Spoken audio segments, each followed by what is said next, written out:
I want to start off this camera review by saying I am tired. My initial plan was to actually compare the pictures from the iPhone XS Max against the OnePlus 6 and the Pixel 2. A lot of our subscribers must have already seen that we've put out a blind test camera comparison of the iPhone XS Max against the Pixel 2 and the OnePlus 6.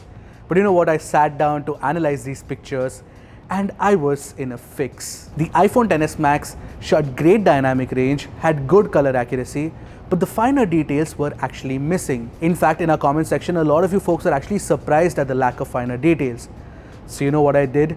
I took more camera samples. In fact, I took camera samples to the tune of 300 and sat down and analyzed each one of them to figure out what's new in the image algorithm of the iPhone XS and the XS Max. In fact, the algorithm has changed so much that I might have an explanation to the whole #BeautyGate scandal perpetrated by Lou from Unbox Therapy. So you know what, let's not waste any more time and get down to one of the most exhaustive, extensive camera reviews I've ever done in my 7 years as a professional gadget reviewer. Hi, I'm Ershad from Mr. Phone and you're watching our full camera review of the iPhone XS Max.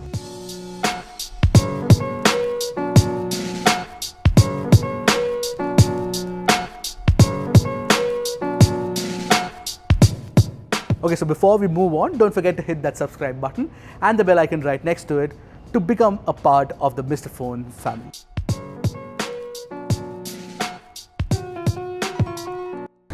The specs of the iPhone XS and the XS Max are largely unchanged, except for the fact that you now get a larger 1.4 micron pixel size sensor on the primary 12MP camera. Take a look at the detailed specs in this infographic. Apple has also added a few new features to the camera. Firstly, there is a Smart HDR mode which works in conjunction with the new image signal processor ISP on the A12 Bionic to capture better HDR shots. And secondly, you can change the aperture and the depth after shooting an image in the Gallery app. In fact, iOS 12.1 will let you change the aperture settings in live preview as well, so that's cool. While the default aperture is set at f/4.5, you can move anywhere between f/1.4 and f/16. Honestly, this is not a new feature as such. Android phone makers like Huawei and Vivo have been doing this for ages now.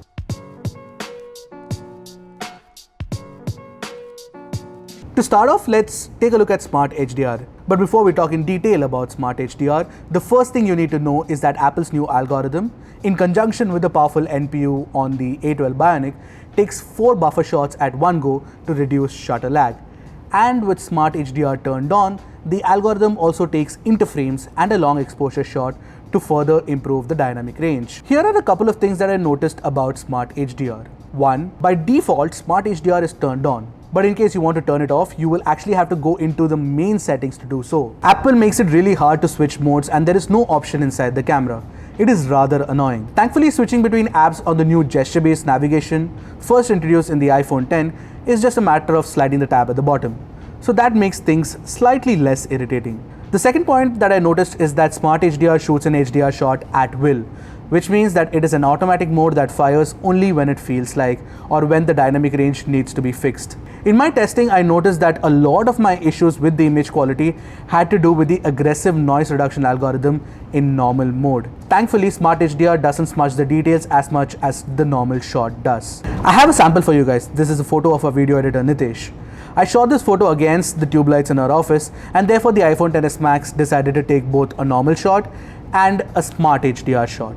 You can clearly see that the details on Nitesh's face are completely smoothened out by the algorithm. This is clearly an issue because you have absolutely no control over Smart HDR and when it fires, because if it doesn't, you will end up with smudged details in normal mode. When I took a selfie, the scenario was different. The normal shot was replete with noise and Smart HDR does a good noise reduction without killing details. And this explains the whole #BeautyGate scandal better than anything else. I have two solutions for this. One, switch on Smart HDR and learn how and when Apple's algorithm decides to switch on HDR. Or two, just switch on HDR by default. Sit back and take the best photos every time. Simple. But I have to be entirely honest here, this is a problem. And I really hope Apple releases an update to fix the whole Smart HDR mess soon.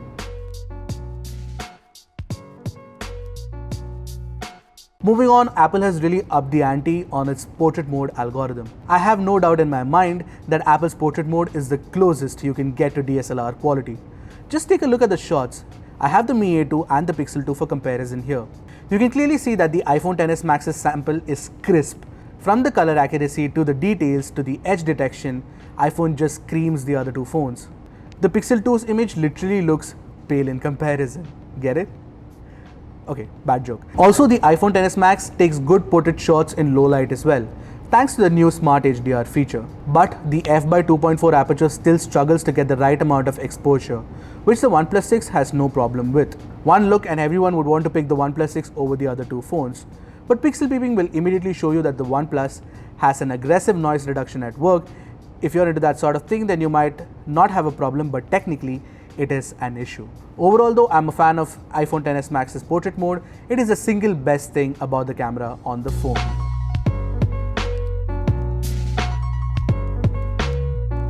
This is the most important part of the review because it reveals a lot of details about the new iPhones. And this is where I was surprised at the lack of finer details. Trust me, I took so many shots just to be sure I wasn't missing out on something or I was losing focus. However, after pixel peeping through a swath of photos, I'm convinced that the iPhone XS Max's sensor just cannot resolve the finer details well. In the first shot, we have a Celosia cristata flower, or more commonly known as the coxcomb from our office garden. This decorative flower has a lot of fine details that can test the limits of any sensor. Remember, we are only looking for details here, and therefore I'm not going to comment on the color science or the dynamic range. When you see the flower at 100% crop, you will notice that the Pixel 2 and the OnePlus 6 offer a lot of details compared to the iPhone XS Max and the Mi A2. It is expected from a budget phone like the Mi A2, but not the OnePlus 6. Mind you, this is a Smart HDR shot that was fired by the iPhone. Moving on to the Smart HDR shot of a wider landscape, I was stunned at the lack of finer details on the iPhone XS Max.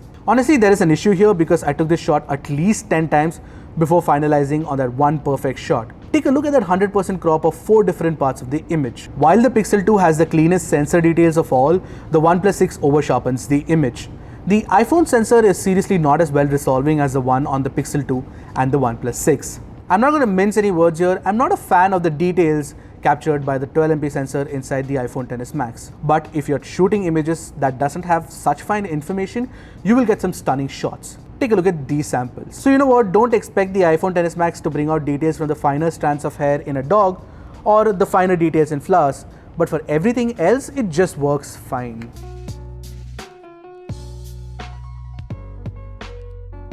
Since Apple has improved the dynamic range performance of the iPhone XS Max, you get some great dynamic range in more shots. For this test, I switched off Smart HDR and used the HDR toggle manually. Without getting into the finer details, I can tell you that Apple has done a spectacular job here. It has the smoothest gradient in the sky on the rear from blue to the flow of light orange of the evening sky. Yes, that orange looks more pronounced in the other two shots, but that is an enhanced version of what my eyes saw. But the iPhone's sample loses out on details in the fine lines of the leaves on the stub owing to the overexposure issues. I actually saw this a lot during my time with the iPhone XS Max. And it is true because with HDR on, the iPhone XS Max tends to overexpose for some odd reason. Overall though, I'm still happy with the performance.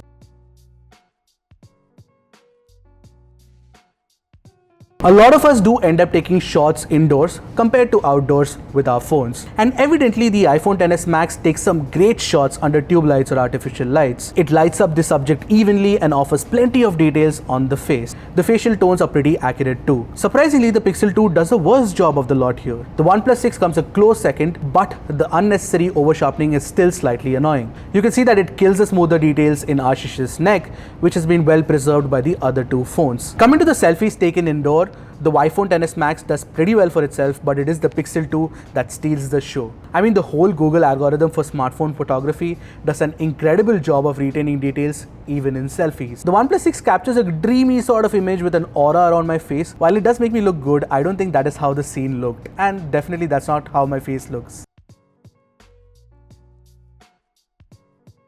Now moving on to the telephoto camera, the secondary telephoto camera on the iPhone XS Max has improved by leaps and bounds for sure. I'm not even kidding, the telephoto lens offers far more details and crispness compared to the regular lens.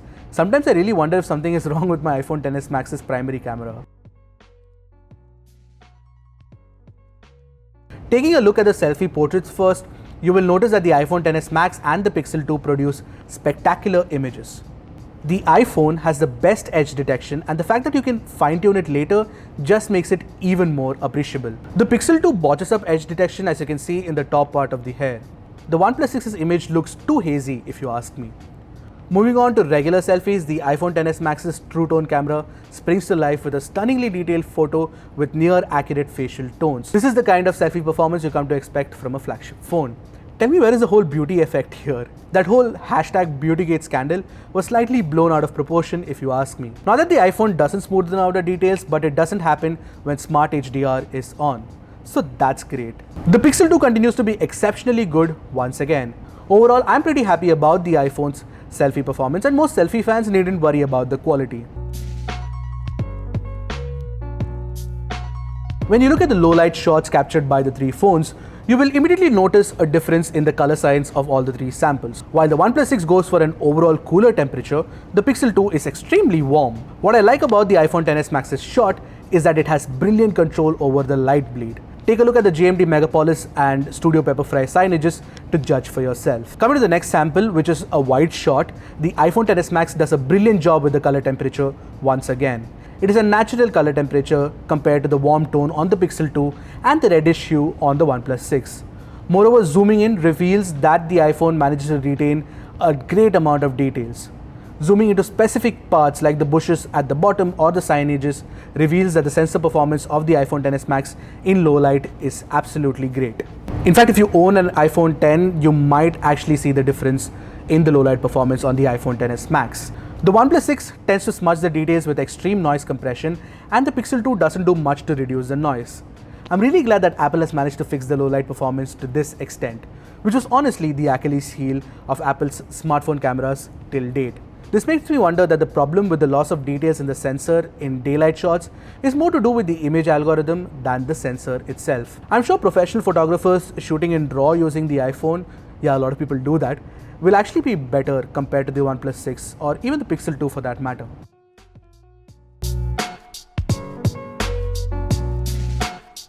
The iPhone XS Max's quad LED dual tone flash has been improved according to Apple. I don't see any difference as such, honestly. It is still very focused on lighting up the subject and the subject alone, and therefore the periphery remains underexposed. The Pixel 2 offers a far better even lighting across the frame of the image, and therefore it remains my pick for great flash performance. The OnePlus 6 ended up overexposing the subject, which sucks for the phone. The addition of 4 new buffer frames in the algorithm means that iPhone XS Max should be able to reduce shutter lag and take crisper action shots. Well, that's not really happening. I managed some decent shots, but the OnePlus 6 and the Pixel 2 are doing a slightly better job in capturing the details and keeping it clean when the subject is in motion. The iPhone XS Max is not really bad, but it is not able to keep the same level of crispness across the frame with different subjects in motion. Having said that, the exposure and the color science is incredible on the iPhone XS Max. If you don't care about pixel peeping and looking for, issues with detailing, then the iPhone XS Max takes some good looking action shots at first glance. We've come to the final and most important part of the review, where the iPhone XS Max eats the competition raw. Firstly, the iPhone XS Max can shoot 4K 60fps video that is optically stabilized. Plus, Apple has upgraded from a mono recording to an improved spatial stereo recording now. The sound quality is just so much better.